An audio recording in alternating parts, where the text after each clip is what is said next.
She thought the biggest threat in her life was failing her exams, until she learned powerful men had been watching her for months, waiting to use her as leverage in a deadly power play. Zora is a quiet culinary student who walked away from a chaotic past, determined to build a normal life on her own terms.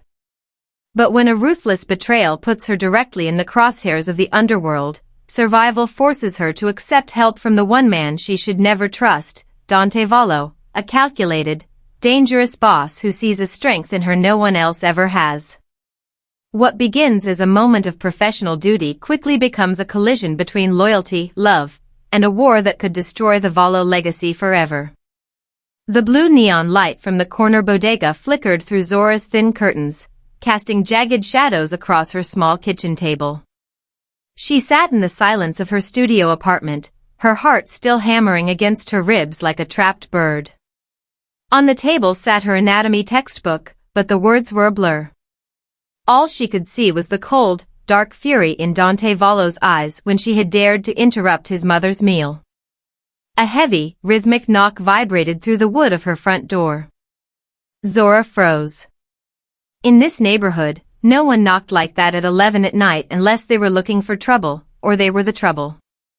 She opened the door only as far as the security chain would allow. Dante Vallo stood in the hallway, his presence consuming the narrow space. He had shed his suit jacket, his white shirt sleeves rolled up to reveal forearms mapped in intricate, dark ink. The scent of expensive tobacco and rain drifted into her cramped room. "Mr. Vallo," she whispered, her voice steadier than she felt. "Open the door, Zora." It wasn't a request. It was a low, gravelly command that pulled at something deep in her chest. She unlatched the chain. He stepped inside, his gaze immediately sweeping over her modest life, the stacks of textbooks, the smell of rosemary on her stove, the lack of a backup exit. He looked entirely out of place, a wolf in a dollhouse.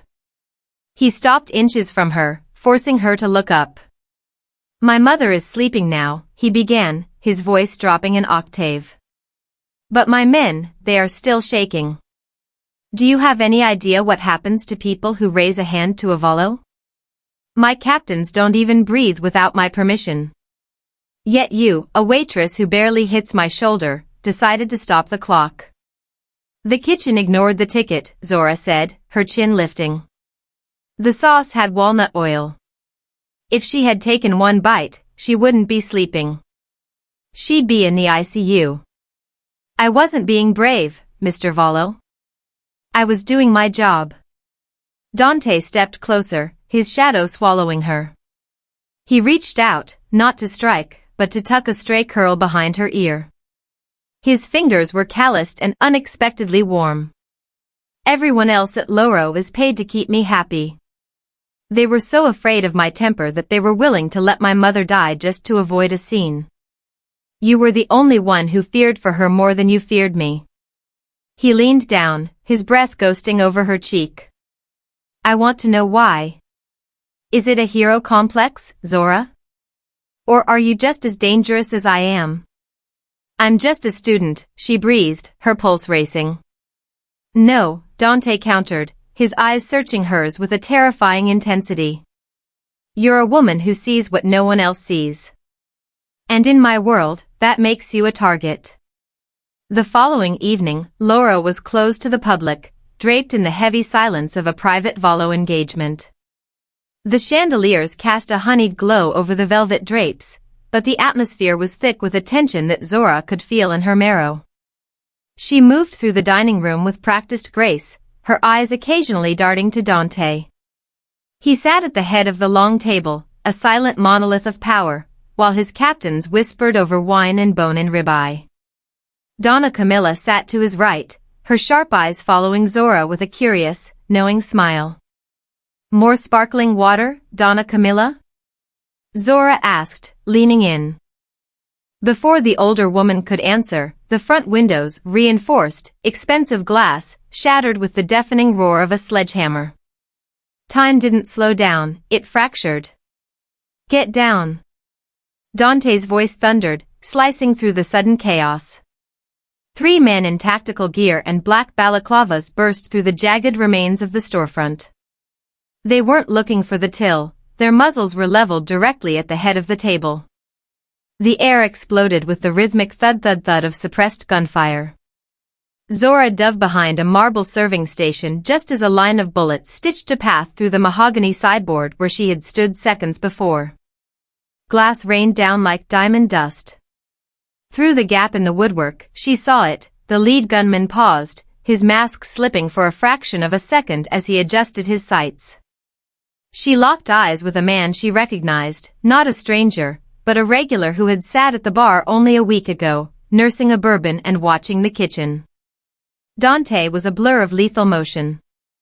He flipped the heavy dining table on its side, shielding his mother with one hand while his other drew a sleek black pistol from his waistband. He returned fire with terrifying precision, forcing the invaders back toward the street. Zora. To me. Dante roared over the ringing in her ears. She scrambled across the floor, staying low, her palms stinging from glass shards. Dante grabbed her by the back of her uniform, hauling her behind the barricade of the table. His eyes were wild, searching her face for blood, but his expression hardened when he saw her staring at the door. You saw him, Dante hissed, his grip tightening on her arm until it bruised. The one in the lead. You recognized him, didn't you? Zora nodded, her breath coming in shallow gasps. He's been here before. He was watching the back entrance last Tuesday. Dante's jaw tightened, a muscle leaping in his cheek. The gunmen were retreating into a waiting SUV, the hit aborted but the message delivered. He looked at the shattered remains of the restaurant, then back at Zora. The ghost-like anonymity she had worked so hard to build was gone. They saw you look at him, Dante said, his voice dropping to a deadly, protective low. Which means you aren't just a witness anymore, Zora. You're a liability they can't afford to leave standing. You're coming with me. The black SUV tore through the iron gates of the Vallo estate, the tires crunching over gravel as the city's skyline vanished behind a wall of ancient, vine-covered stone. Zora leaned against the leather seat, her hands still shaking so violently she had to tuck them under her thighs. Beside her, Dante was a silent statue of tension, his eyes fixed on the dark road ahead. The compound was a sprawling masterpiece of Mediterranean architecture, bathed in soft amber floodlights that made the limestone glow. It was beautiful, but to Zora, it felt like a fortress. When the car stopped, Dante didn't wait for his men. He opened her door himself and ushered her inside, his hand a heavy, grounding weight on the small of her back. Inside, the air smelled of beeswax, old books, and expensive espresso. Standing at the foot of a sweeping marble staircase was Donna Camilla. She had shed her evening wrap for a silk dressing gown the color of bruised plums. Despite the late hour and the attempt on her life, she looked entirely unruffled. Take her to the sunroom, Dante, the matriarch commanded. And tell your men to stop pacing the hallways like caged animals. It's bad for the nerves. Dante gave a stiff nod and retreated to handle his captains, leaving Zora alone with the woman she had saved. The sunroom was filled with lush ferns and high-backed velvet chairs. Donna Camilla poured 2 cups of herbal tea, her movements precise and deliberate. You look like you're waiting for the floor to open up and swallow you, Cara, Donna Camilla said, sliding a cup toward Zora. I don't belong here, Zora whispered, looking at her chipped fingernails against the fine bone china. I should be at my desk. I have a midterm on Tuesday. The girl who stood down my son doesn't belong in a cubicle, Camilla countered, her voice dropping into a register of steel. You saved my life, and in doing so, you stepped into a current you cannot swim against. My son thinks he can protect you with guns and gates. He is a man, he thinks in terms of force. She leaned forward, her sharp eyes pinning Zora to her seat. But the men who attacked us, the men who are watching you now, they don't just use bullets. They use silence. They use your fear. To survive us, Zora, you must learn the true language of power. It isn't about who speaks the loudest. It's about who knows the secret before it is spoken. Zora looked up, the fear in her chest flickering into a spark of defiance. Is that why you're telling me this? Because you know who hit the restaurant? Camilla's smile was thin and dangerous. I know that a wolf doesn't enter the den unless a brother leaves the door unlatched. You saw a face, Zora. Now, you must learn to see the intent behind it. The following morning, the vast kitchen of the Vallo estate became Zora's only sanctuary. The stainless steel surfaces and the familiar weight of a chef's knife offered a grounding reality that the rest of the mansion lacked. Dante had insisted she remain tucked away, but Zora couldn't sit idle. Under the watchful, yet surprisingly approving eye of Donna Camilla, Zora began to prepare a traditional osso buco, the rhythmic chopping of mirepoix numbing the jagged edges of her anxiety. The kitchen sat adjacent to a small, sun-drenched breakfast nook, separated only by a heavy set of swinging oak doors. As the aroma of searing veal and white wine began to fill the air, the muffled sound of footsteps approached from the hallway. Zora froze, her knife mid-air, as the distinct, gravelly voice of Lorenzo, Dante's longtime consigliere, cut through the quiet. The shipments at the docks were intercepted, Lorenzo said, his voice unusually sharp. Dante is distracted. He's spent more time worrying about a waitress and his mother's dietary needs than the Russian expansion on the east side.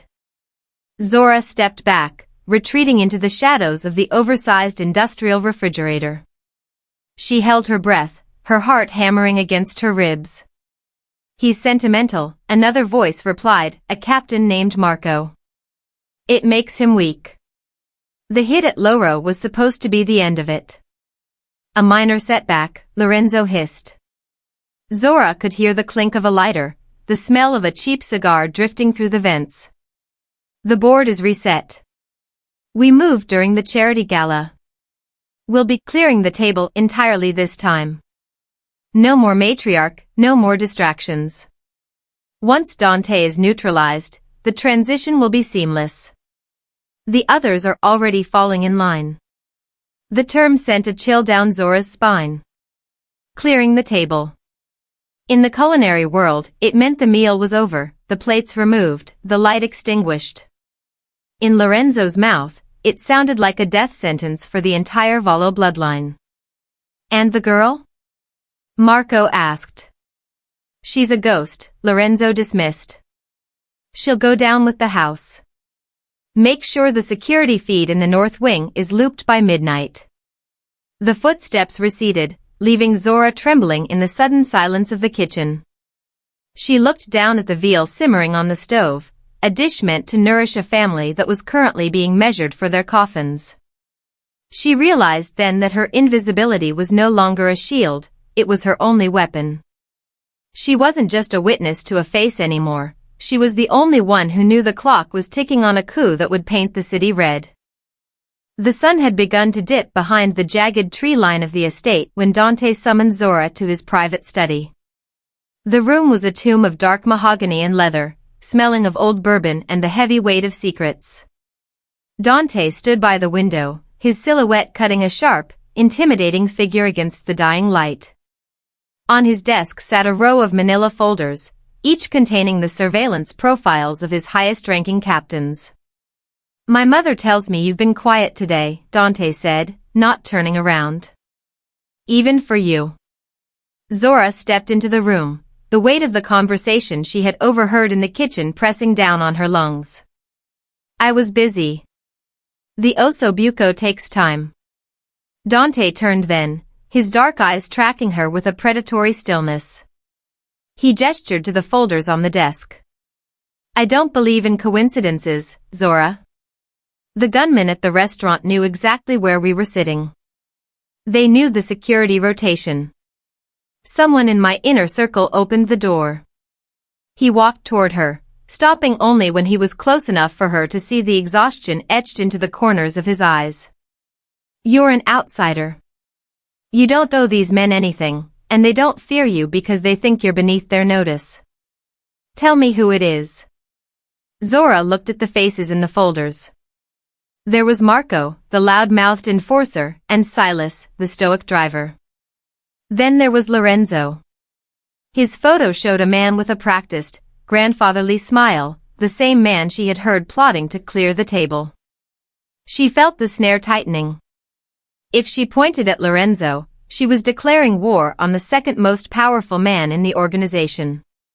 If she stayed silent, she was complicit in Dante's murder. "You're testing me," Zora breathed, her voice gaining strength. "You want to see if I'll fold, or if I'm as sentimental as they think you are."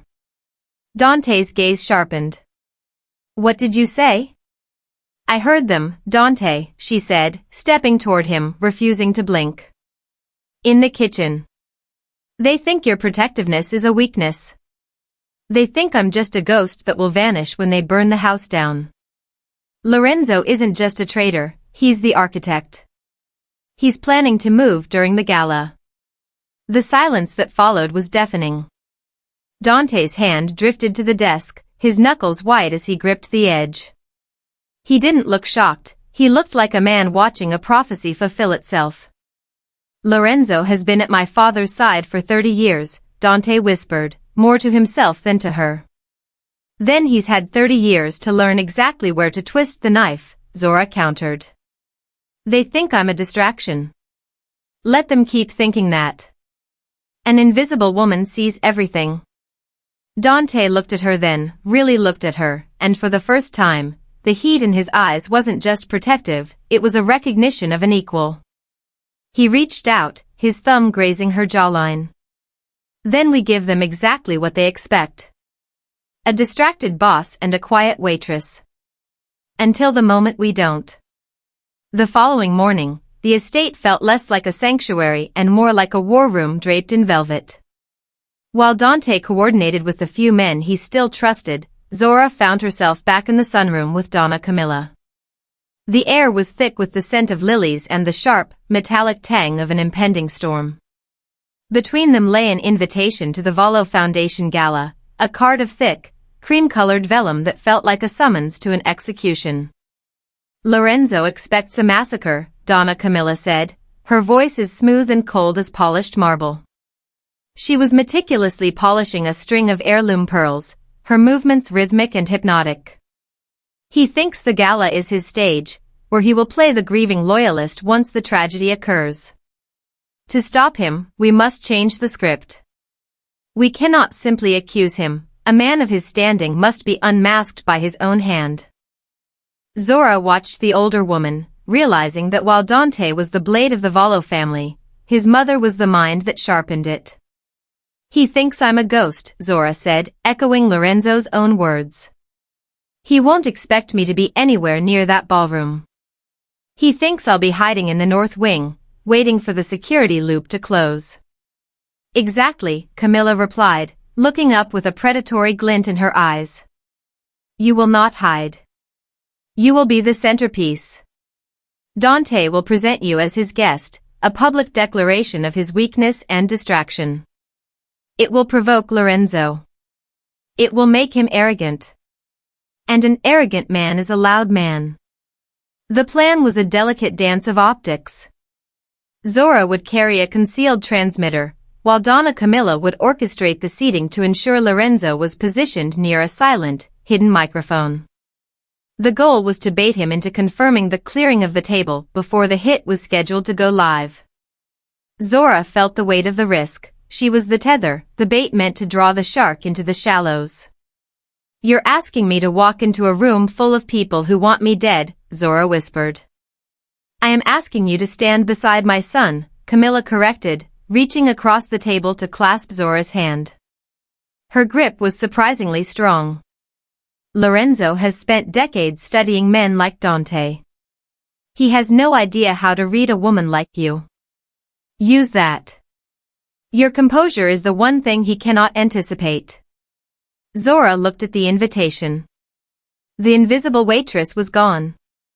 In her place was a woman being forged in the fires of a dynastic war.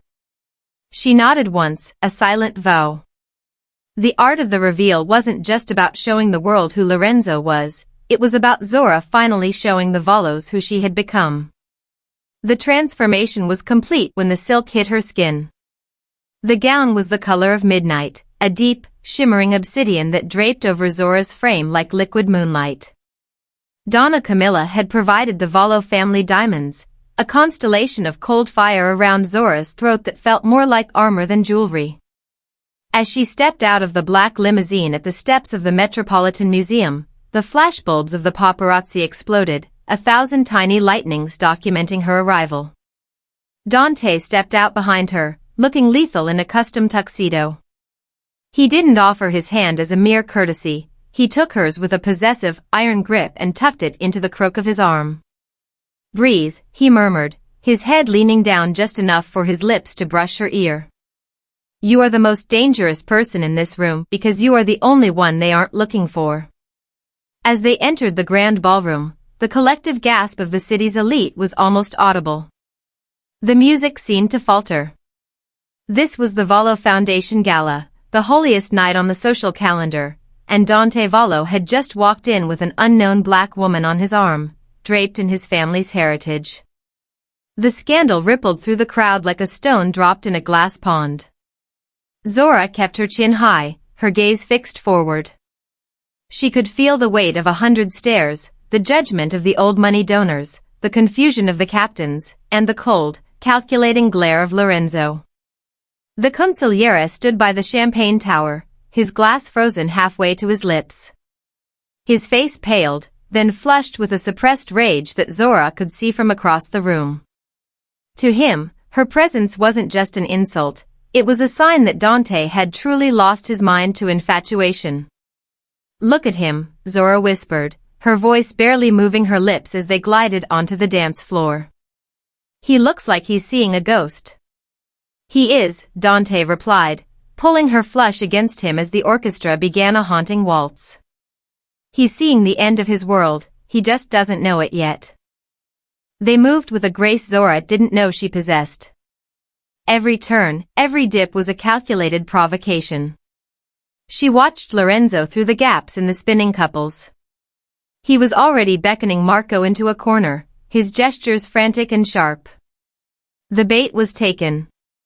Lorenzo believed he was watching Dante's final, reckless act of love, and in his arrogance, he was beginning to talk. Zora felt the small, cold weight of the transmitter tucked into the bodice of her gown. She wasn't just a guest, she was a recording angel, and the ballroom was her confessional. The gala had reached its crescendo, a sea of spinning silk and clinking crystal, but for Zora, the room had narrowed to a single point of failure.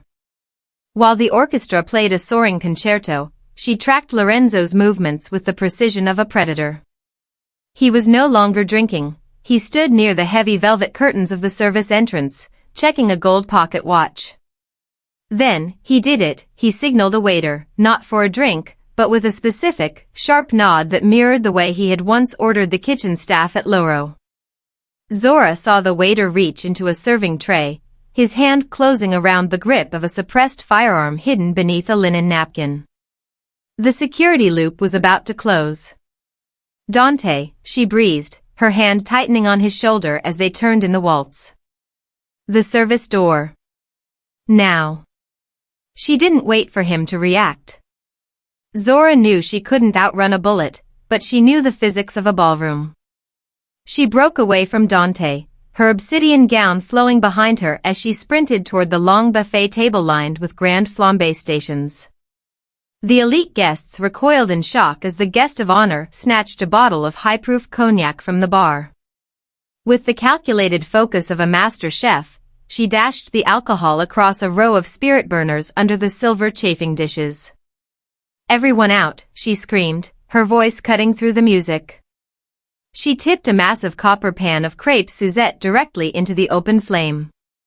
A pillar of blue and orange fire roared toward the ceiling, triggering the industrial chemical fire suppression system. A deafening hiss filled the room as a cloud of white retardant powder exploded from the rafters, turning the opulent ballroom into a blind, choking fog. In the whiteout chaos, the assassin's line of sight vanished. Screams erupted as guests scrambled for the exits. Through the haze, Zora saw the silhouette of Lorenzo lunging for Dante, a jagged blade drawn from his cane. But Dante was already moving. Guided by Zora's warning, he had used the diversion to flank his traitorous advisor. Zora watched through the stinging mist as Dante emerged from the shadows like a vengeful god. He intercepted Lorenzo's strike with a sickening crack of bone, disarming him in one fluid motion. Before the smoke could even clear, Dante had the older man pinned against a marble pillar, the barrel of his pistol pressed firmly beneath Lorenzo's chin. The coup had ended not with a bang, but with a frantic, desperate gasp for air. Zora stood amidst the wreckage of the buffet, her diamonds shimmering through the white powder, the invisible waitress having finally burned the table to the ground to save the man she loved. 6 months after the fire at the museum, the scent of searing garlic and fresh basil drifted out onto the cobblestone streets of Brooklyn. The restaurant was small, intimate, and stripped of the gaudy gold leaf that defined the Vallo estates. On the door, etched in simple, elegant script, was the name, Banks. It was a place built not on fear, but on the meticulous discipline Zora had carried with her since her first day of culinary school. Inside, the dining room was hummed with the quiet conversation of a packed house. Zora stood at the pass, her eyes scanning every plate that left her kitchen with a sharp, unrelenting focus. She wore her chef's whites like a general wears a uniform, her composure now a source of command rather than a means of hiding. She was no longer a ghost drifting through other people's lives, she was the architect of her own. The bell above the door chimed, and the room seemed to settle into a respectful hush. Dante Vallo stepped inside, but he didn't head for the head of the table. He moved directly toward the kitchen, his gaze finding Zora's across the heat of the line. He looked different, the hard, jagged edges of his shoulders had softened, the constant vigilance of a man under siege replaced by the quiet confidence of a man who had finally cleaned his house. He stopped at the counter, leaning in as Zora plated a final garnish of microgreens. "The critics are already calling it the best seat in the city," he said, his voice a low, intimate rumble that sent a familiar spark through her. "They're calling it that because the food is good, Dante," Zora replied, a small, knowing smile playing on her lips. "Not because of the name on the lease." "The name on the lease is yours," he reminded her, reaching across the stainless steel to catch her hand. "The partner at my side is yours. My mother is already complaining that you spend too much time here and not enough at the villa teaching her how to perfect the risotto." Zora laughed, the sound bright and free. The Vallo family was secure, the traitors gone, and the old blood replaced by a new, more calculated order. Donna Camilla had been right, the true language of power wasn't spoken in threats, but in the legacy one built. As the late evening sun dipped below the city skyline, casting long, golden shadows across the restaurant, Dante didn't pull her away. He waited. He watched the woman who had once been an invisible waitress command a room of the city's most powerful figures with nothing but a flick of her wrist and a steady gaze. Zora Banks had walked away from a life of shadows to build a kingdom of light, and as she stepped out from behind the line to join Dante at the table, she knew she was finally exactly where she was meant to be, no longer a witness to power, but the heart of it.